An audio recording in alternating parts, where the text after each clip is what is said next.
An Occurrence at Owl Creek Bridge is technically the last Twilight Zone episode to go into production, but it's not really a Twilight Zone episode. This short film won several major awards before airing as part of the series, and is based on a short story from the 1890s, which has its place among the most influential literary pieces of the time period. Needless to say, there's a lot to get into, so let's do it!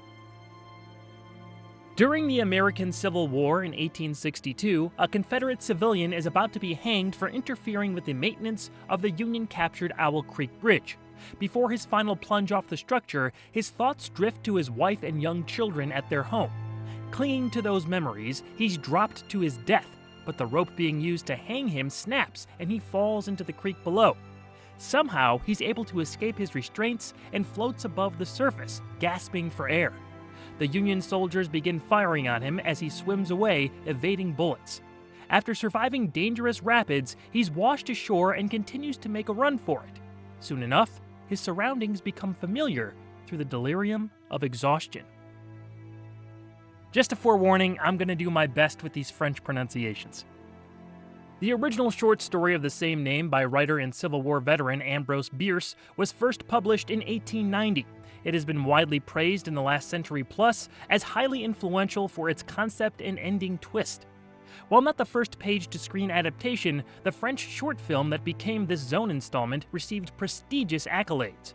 As La Rivière du Hibou, it won the Short Film Palme d'Or at the 1962 Cannes Film Festival and took home the Oscar for Best Live-Action Short Film during the 1964 Academy Awards.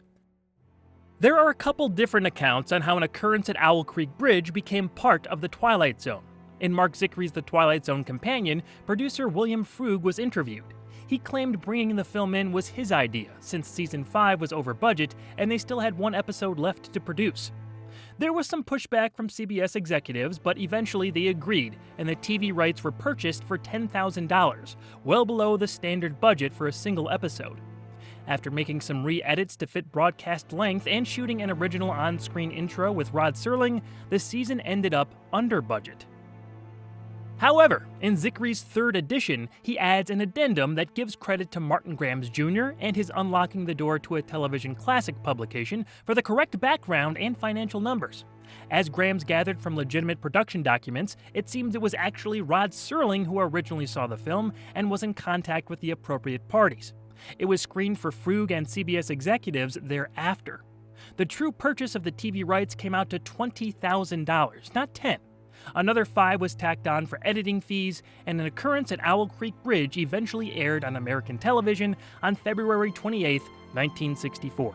It aired one more time as part of the rights deal on September 11th that same year, and would not be attached to any syndication packages the show had going forward. Thankfully, it is included in complete series home video releases. I found a video declaring itself to be the original French version online, and there are minute differences in comparison to the TZ edit. All the limited spoken dialogue is still in accented English, but there is a narration in French by our main character.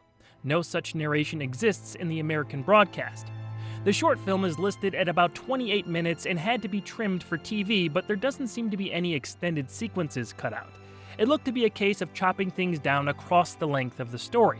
There are sections that have completely different audio, as I'm sure needed to happen for connective tissue purposes, and the French titles are of course replaced.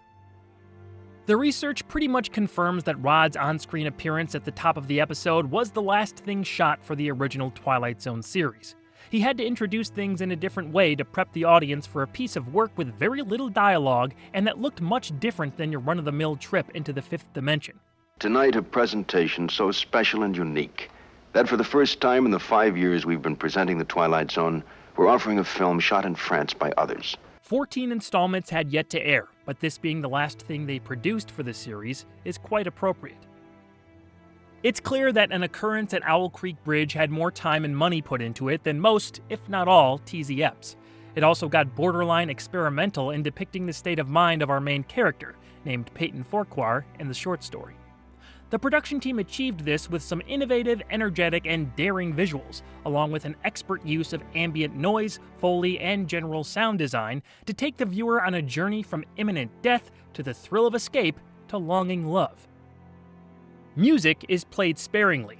Henri Lenoir's use of drums, subtle guitar plucks, and folk-like vocals create a few different moods that generate anxiety and an appreciation of the fragility of life.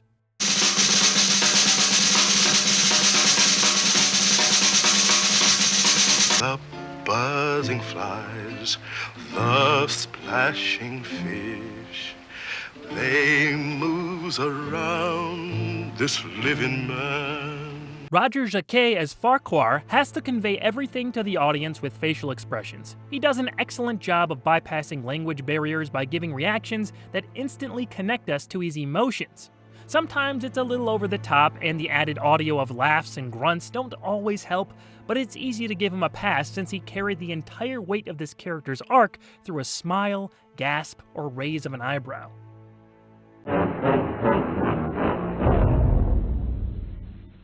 The man finally stumbles up to the gates of his land and sees his adoring wife Abby near their home.